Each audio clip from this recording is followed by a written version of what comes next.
যোগ্য সচেতন সহ বিভিন্ন পর্যায়ে কৃষক দলের সম্মানিত স্বাধীনতার ঘোষণার মধ্য দিয়ে এই জাতির মুক্তিকামী মানকে বিপন্ন করে ফেলেছিল।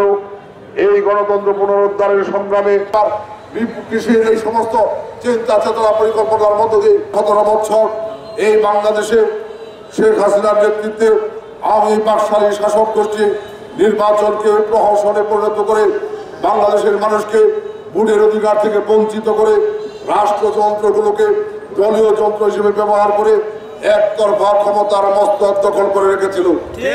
বাংলাদেশে একটি অস্থিতিশীল পরিবেশ তৈরি করার জন্য আজকে প্রতিত স্বৈরাচারের মতো আগামী দিনে একটি সুষ্ঠু নির্বাচন হলে বিএনপি রাষ্ট্রীয় ক্ষমতায় অধিষ্ঠিত হবে। তাই বাংলাদেশের মানুষ বিএনপির সাথে রয়েছে।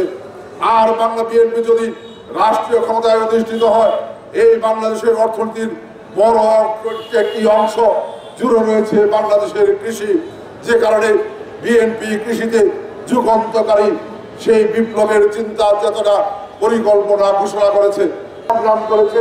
আগামী দিনেও কৃষকদের অধিকার প্রতিষ্ঠার সংগ্রামে বাংলাদেশ জিন্দাবাদ, জাতীয়তাবাদী কৃষক দল জিন্দাবাদ, দেশভক্তি বেগম খালেদা জিন্দাবাদ, জনাব তারেক রহমান জিন্দাবাদ। আমরা সুশৃঙ্খলভাবে ধন্যবাদ সবাইকে। সেই বিজয় দিবস উপলক্ষে আগামী ১৬ ডিসেম্বর আমরা সকাল 10টায় জামালপুর শহরের ফৌজদারি চত্বর থেকে আমরা জেলা বিএনপির উদ্যোগে বর্ণাঢ্য র্যালি করব।